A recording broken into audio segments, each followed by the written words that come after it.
Hey everybody, this is Tim with Owl Eyes Wilderness Survival.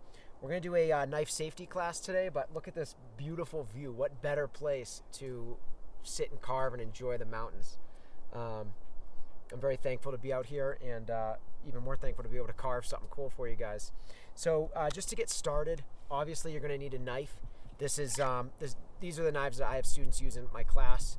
It's the cheapest Mora knife that you can find.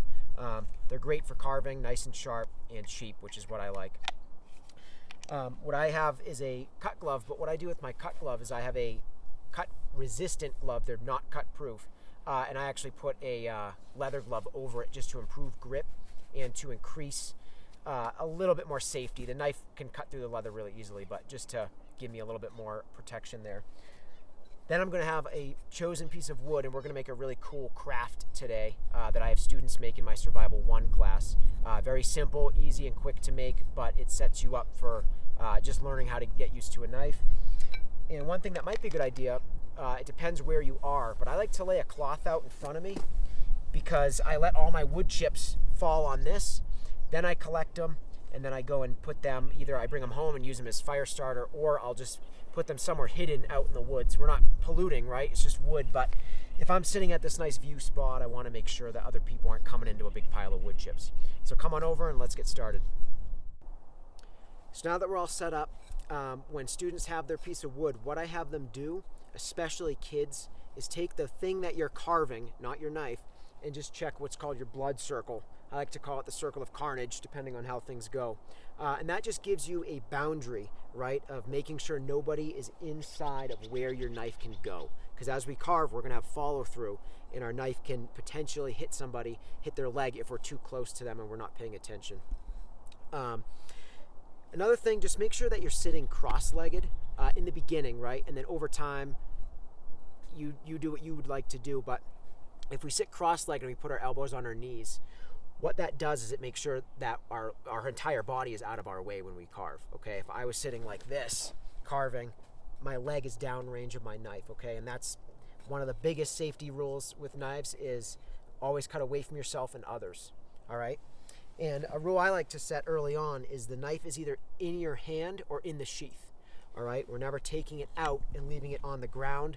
We're never sticking it into a stump, all right, and walking away.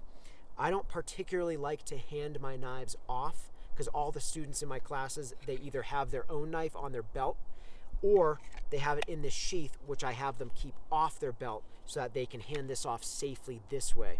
If it's on my belt, that's my signification that I'm not going to share it with anybody. That's my knife. I use it. Use your own. So when we're ready to take that out, we're going to carve, okay? So let's make sure our knives are sharp and not dull. There's a saying, a sharp knife is a safe knife and a dull knife is a dangerous knife. And the reason why is when I have a sharp knife, I can get good controlled cuts with little effort. I don't have to push hard, okay? So if I do happen to cut myself with a sharp knife, because I'm working less hard, it's not going to be as deep cut, all right? Now what I want to do is every time I swipe my knife, all right, I just want to pay attention and make sure I'm carving away from myself, okay?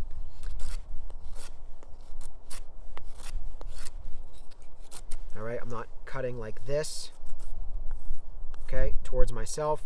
I'm not back here cutting like this towards myself. Doing things like this, all right, that is cutting towards myself.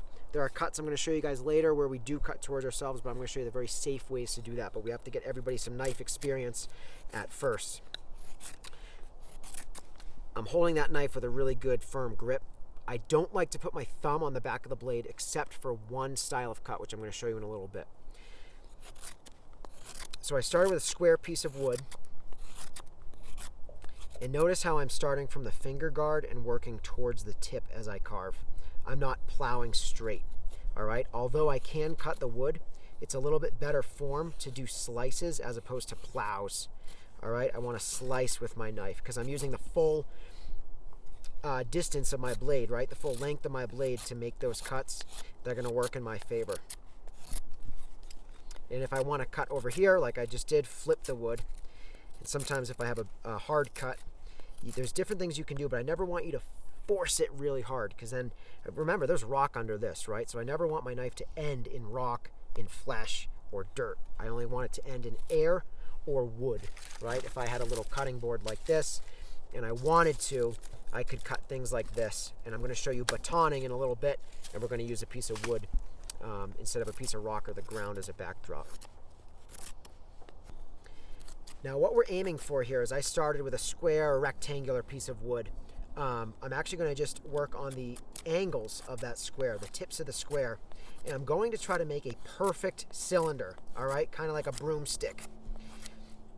And the way I do that is first by getting the corners of that square or rectangle, and then I'm just going to rotate the wood and look at it, right? It's kind of a little oval right now, so what I'm going to do is just make sure I get those long ends. My goal is to make a perfect cylinder. That's the first challenge.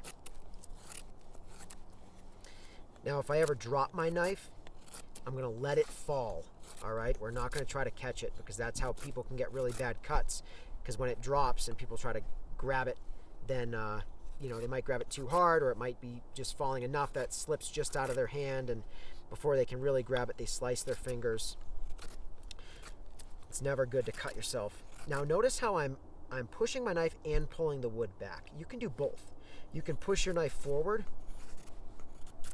or you can pull the piece of wood back.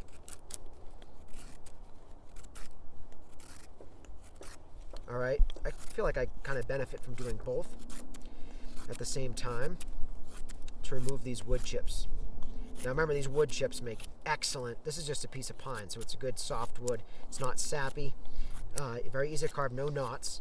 And these wood chips make excellent tinder for fire starting. So we might gather those later and do something good with them.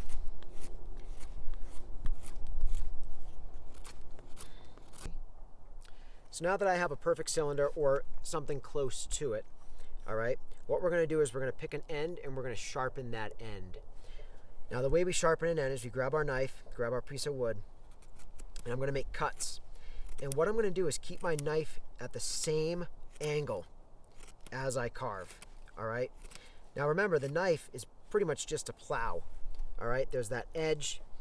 If I don't have that edge touching, it's obviously not going to carve. If I have it touching too much, it's not going to carve. So we have to play with that angle, right? If we want a nice deep cut, we can really dig in. If we want a very shallow cut, we have to let up on that angle a little bit to get little feathers there, right? Little wood chips. So just play around with the angling and your power, right? You shouldn't have to push too hard. And notice how when I'm carving, I have that follow through, all right? That's why we keep people out of our blood circle and keep our legs and our hands out of that motion, okay? Now we're going to sharpen an end. I keep rotating the wood, keeping the knife at the same angle, and that's my sharp point right there. All right, and what I like to do for this purpose is just chip the end off a little bit to improve the strength of that tip, because if it's too fine, it's going to break for what we're using it for. Now what we're going to do is we're going to flip the piece of wood around, and we're going to do what I like to call the fine detail hold. Now I'm going to put my thumb on the spine of the blade right here, okay? I'm going to put my other thumb up on the spine of the blade, and what I'm doing now is I'm actually using my left thumb to push this corner, all right? I'm just cleaning this corner up just a little bit just to practice our fine detail work. I do this a lot. I carve a lot of wooden animals, like little bears and stuff, and most of the carving is just stuff like this. Supporting the spine of the knife, all right? My fingers are on the blade, but not on the edge, right? It's very safe to do this. I'm carving away from myself, and what I'm doing is I'm actually just using that last ½ inch of that tip to carve little tiny wood chips off this piece of wood. Now remember, at any point, if you need to get up and walk, put the knife in the sheath. Okay, make sure it's snapped in there. You can either put it down, put it on your belt, or wherever you need to, on your backpack. I like to do that just to keep the edge clean. Always keep it clean, always keep it dry, all right? If it gets wet, dry it off. Like if you wash it at home, make sure you dry it right after. Put that down, like I said, or take it with you, and then go take care of basic needs. If you're cold, if you're hungry, if you have to pee, if you have to drink, go take care of those first. The carving can wait. So I'm going to go pee real quick.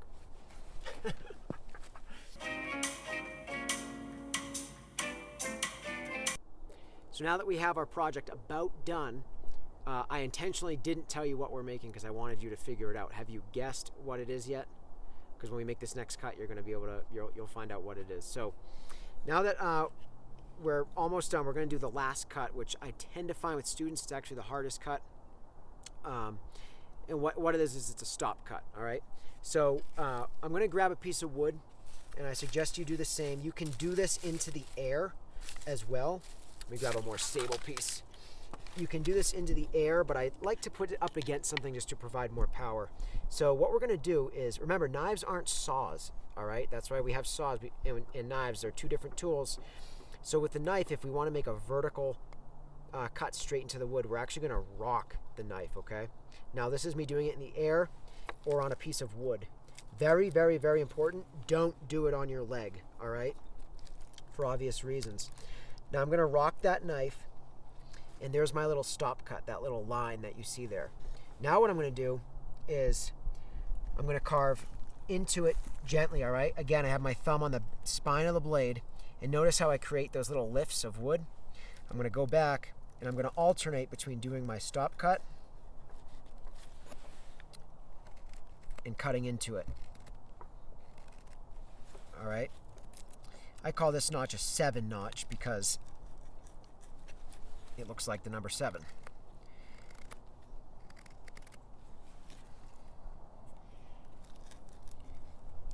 All right, now I like to clean that up